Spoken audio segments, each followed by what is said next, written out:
để món cây từ bọn kia nó cứ rụt xòe chứ cái này rụt xóa nó không bị rụt môn tới cái này rụt xóa nó กิดมันไอ้หวะtới cứ dương đo cái lưỡi đội ở một xém mà nè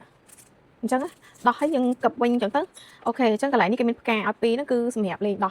lều á ngày chẳng nhầm đo hỏi mưa mũi đo mưa từ pi một đo hỏi bắt tới nay bọn nguyên đang nắng ok cái này đi môi tiết ok đo cái lưỡi môi tiết đo cái lưỡi ní cái lưỡi ban trở này cái lưỡi ní đâmไปđể ôn hiền ăn quạt hay ôn chơi đo cái lưỡi cái táp đo cái lưỡi cái bố và lê rồi có cái lưỡi khao cái lưỡi sai cái quạt ấy mình không nghe những từ ok chứ cái này ní cứ không hiện bọ bật trẻ bọ bật ôn đang tự chạy môn cây mỏng cứ nghe sủi hay cái này đi cái phô bẹt tật màu cái phô bài tiền của bạn ô tơ ô màu của bạn này bọn nè ô tơ ô màu của bạn nàyคือแบบนึงอู้cái này đi môi tiệt cái phô lại cái này sẽ bị bọ bật bị trường chẳng cái này lấy cứ rất là lo đôi khiជួយអភិវឌ្ឍដល់គូក្បាលដល់ដៃការប្រើកម្លាំងឲ្យអូនដូចគ្នាគាត់ថារូបផ្សេងៗគ្នាភ្ញៀវគាត់មានតម្រូវការឆ្លាញ់ផ្សេងៗគ្នាបងឆ្លាញ់មុតណាបងយកមុតនឹងបងណាមកនិយាយពី sensory ball នេះមួយទៀតបងប្អូននេះរូបមេម្រៅមួយដ៏ធំនេះគឺលឺ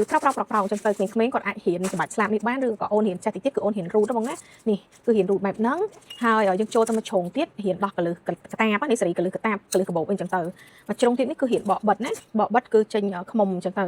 ខ្មុំគឺស្អាតមែនតើគេធ្វើមកខ្ជូតខ្លាំងហ្មងហើយកន្លែងនេះគឺដោះលេវទៅប្រភេទ sensory ball នេះបងប្អូនរបៀបលេខអត់ស្គាល់គ្នាទេគ្រាន់តែគេ design រូបមកខុសៗគ្នាអញ្ចឹងណាចឹងបងគិតថាបងឆ្លាញ់មួយណាឆ្លាញ់មួយនឹងសូម្បីតែដោះលេវក៏មានដូចគ្នាដែរឃើញទេប៉ុន្តែគ្រាន់តែរបៀបដែលដោះលេវគេរូបសត្វហ្នឹងគឺផ្សេងៗគ្នាអញ្ចឹងទៅអញ្ចឹងជ្រុងនេះគឺមានជារូបភាពអញ្ចឹងទៅហើយគេមានកន្លែងនេះដូចគ្នាបងណានេះគេមានកន្លែងនេះអូនចង់យកដៃស្រាក់កាន់លេងក៏បានដែរកាន់ដៃអូនចង់ខាំលេងក៏បានដែរគ្រាន់តែវាមិនសូវទន់ប៉ុន្តែបើខាំលេងក៏អត់មាន toxic ប៉ះពាល់សុខភាពអីដែរបងណា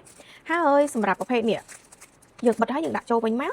អញ្ចឹងនេះគឺបែបហ្នឹងហើយលេងបានគ្រប់ជ្រុងហើយខ្ញុំនិយាយដូចនិយាយមុនអញ្ចឹងយើងបើយើងយកទៅដំបងអូនអត់បានចេះលេងអីក៏អូនបានចេះក្លុកចេះអោបរៀនកាន់ដែរបងណាស្អាតមែនតើប្រភេទ sensory ball នេះបងប្អូននេះវាដូចបាល់កណាត់អញ្ចឹងប៉ុន្តែគ្រាន់តែវាអត់មូលទេវាគឺជាដុំ cube ទៅបងប្អូនអ្នកខ្លះគាត់ហៅបាល់អ្នកខ្លះក៏គាត់ហៅដុំ cube មួយណាក៏បានដែរហៅអីក៏បានដែរហ្នឹងហើយប៉ុន្តែខ្ញុំចង់បងប្អូនមើលថាតើ sensory ball មួយនេះវាល្អកម្រិតណាស់តម្លៃ6រៀលកន្លះបានបាល់ធំមួយហើយបាល់នេះមិនមែនជាបាល់ធម្មតាបាល់មិនវិញអញ្ចឹងអ្វីដែលបងប្អូនបានគឺប្រភេទបាល់ហ្នឹងមានជ្រុង6ដែលយើងអាចលេងបានឥឡូវយើងនិយាយតែជ្រុងនេះមួយជ្រុងនេះគឺអូនអាចលេងចងអូនលេងទាញបើអូនអត់ទាន់ចេះចងអូនគ្រាន់តែទាញចេះក៏បានដែរបងគ្រាន់តែចងចំណងឲ្យអូនទាញណាយើងមើលមកជ្រុងនេះវិញជ្រុងនេះគឺអូនរៀនដោះលេវបងណាកន្លែងនេះគឺដោះបានចេះហ្នឹងហើយដោះក៏វាបាត់ទៅណាដែរវានៅតែនឹងឯងហើយជ្រុងនេះមួយទៀតគឺគេមានជារូបភាពបងហើយជ្រុងនេះអូខេជ្រុងនេះក្មេងគាត់លេងបើកបិទណាលេងបើកបិទនេះក្មេងគាត់ឆាប់ចេះលេងជាងនេះឃើញទេគឺលេងបើកបិទបើកទៅដូចបាក់អញ្ចឹងគឺឃើញមានសត្វចចកមួយនៅក្នុងហ្នឹងហើយយើងទៅជ្រុងមួយទៀតជ្រុងមួយកន្លែងនេះរូបជាមនេះបងគឺកន្លែងនេះអាចដោះគេហៅលេវកឹបបានណាហ្នឹងហើយនេះឃើញទេអញ្ចឹងជ្រុងទាំងអស់ហ្នឹងមិនមែនថាអូយកទៅដល់កូនមកដឹងតែចេះអត់ទេគឺចាប់ផ្ដើមតែបើសិនជាគាត់អត់ទាន់ចេះលេងជ្រុងទាំងអស់ហ្នឹងយ៉ាងហោចណាស់ក៏ចេះលេងបោះលេងគប់លេងអោបដែរបងណាបាល់គឺមានសភាពទន់ហើយមានលឺសលេងប្រោកទៀតហើយលឺកណ្ដឹងទៀតឡូយមែនតើហើយកន្លែងនេះបងនេះនេះគេរៀនស្ទីពីបំណិនជីវិតសំខាន់ណាដែលអូនត្រៀមខ្លួនរួចរាល់សម្រាប់នៅពេលដែលអូនរៀនធ្វើអីខ្លួនឯងនៅពេលដែលអូនអាយុរៀងច្រើនមកខួបពីខួបអីចឹងទៅកន្លែងនេះក៏អូនរៀនបកបិទដែរបងនេះឃើញទេគេធ្វើមកគឺមិនធម្មតាស្អាតរូបរាងគួរតាក់ទាញទេប៉ុន្តែក៏វាមានប្រយោជន៍សម្រាប់កូនច្រើនដែរក្មេងៗនិយាយទៅសម័យនេះបងប្អូនបើសិនជាយើងអត់ព្យាយាមរកឲ្យគាត់លេងគាត់រៀនគាត់អាចនឹងចាប់អារម្មណ៍បំផុតហ្នឹងគឺគ្រឿងអេឡិចត្រូនិកហើយនឹងទូរស័ព្ទអាហ្នឹងវាជារឿងដែលគាត់ចាប់អារម្មណ៍បំផុតហ្មងអញ្ចឹងបើសិនយើងត្រឡប់មានអីឲ្យគាត់លេងតាំងពីតូចគាត់មើលគាត់អីរៀនអញ្ចឹងទៅក៏អាចជួយ